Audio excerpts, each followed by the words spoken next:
বলছি অ্যাকোমোডেশন এটা কি নাউন হবে, এটা কি ভার্ব হবে, এটা কি অ্যাডজেক্টিভ হবে, নাকি এটা অ্যাডভার্ব হবে? ভাই খুব মনোযোগ সহকারে শুনতে হবে প্লিজ, একটু দেখুন।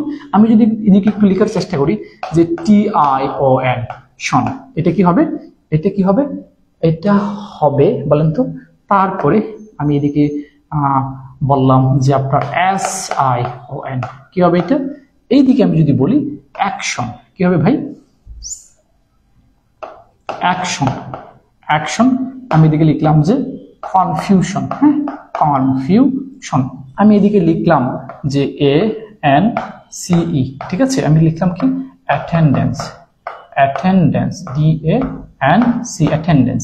আমি এদিকে লিখলাম যে ENCE কি হবে, ইনোসেন্স, তাই না, ইনোসেন্স CENCE ইনোসেন্স, ঠিক আছে, CENCE ইনোসেন্স, ওকে CENCE ওকে ইনোসেন্স, ওকে। তারপরে আপনার হচ্ছে যে আমি যদি বলি যে হুড, ঠিক আছে, হুড, এই সমস্ত হুড আমি যদি বলি যে কি হবে, চাইল্ডহুড CHIL চাইল্ডহুড, ওকে চাইল্ডহুড। ভাই এগুলো হচ্ছে নাউন চেনার উপায়, নাউন চেনার উপায়, ওকে নাউন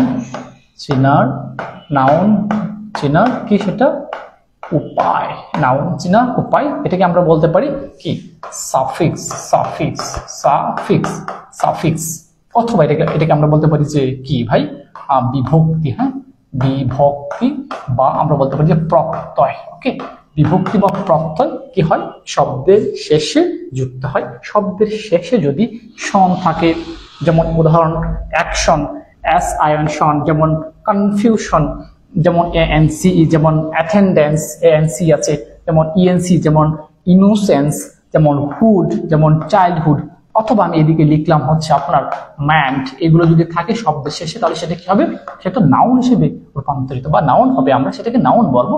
আমরা বলতে পারি কি ম্যানেজমেন্ট, ম্যানেজমেন্ট ম্যানেজমেন্ট, ওকে ম্যানেজমেন্ট।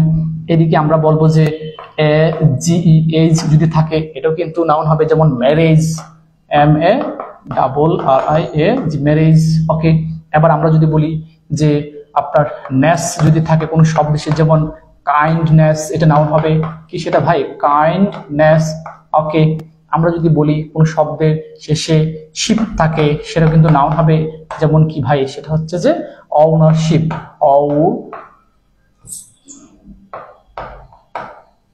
ওনারশিপ ওনারশিপ, অথবা ফ্রেন্ডশিপ, ফ্রেন্ডশিপ ওনারশিপ বা ফ্রেন্ডশিপ, ওকে ওকে। এবার আমরা আরো কিছু জানবো। আমরা যদি বলি ফুড লিখলাম, তারপরে আমরা আবার যদি লিখি ডম, ডম যেমন ফ্রিডম, ফ্রিডম, ঠিক আছে স্বাধীনতা, ওকে।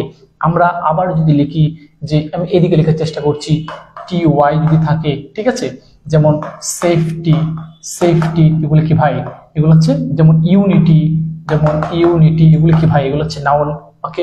আমি যদি বলি কোন শব্দের শেষে যদি আর থাকে, ঠিক আছে কি থাকবে ভাই আর থাকে, যেমন কি সেটা অ্যাক্টর, অ্যাক্টর। কোন শব্দের শেষে যদি কি থাকবে ER থাকে সেটা নাউন হবে, যেমন ড্রাইভার, যেমন কি ভাই যেমন ড্রাইভার, ওকে ঠিক আছে। যেমন আমি যদি বলি শব্দের শেষে থাকে ICE, যেমন সার্ভিস, সার্ভিস VIC সার্ভিস, ওকে। আমি যদি বলি কোন শব্দের শেষে যদি Y থাকে সেটা নাউন হবে, যেমন ভিক্টোরি, ভিক্টোরি। তো এই সমস্ত যদি সাফিক্স থাকে, বিভক্তি এবং প্রত্যয়যুক্ত যদি কোনো শব্দের শেষে থাকে, আনডাউটলি সেটা হবে কি হবে, সেটা নাউন হবে, ভার্ব হবে না, অ্যাডজেক্টিভ হবে না, অ্যাডভার্ব হবে না। কি বললাম TION SION ANCE ENCE hood, meant AGE ন্যাস, শিপ, ডম। তারপরে আমি কি লিখলাম TY OR ER ICE Y।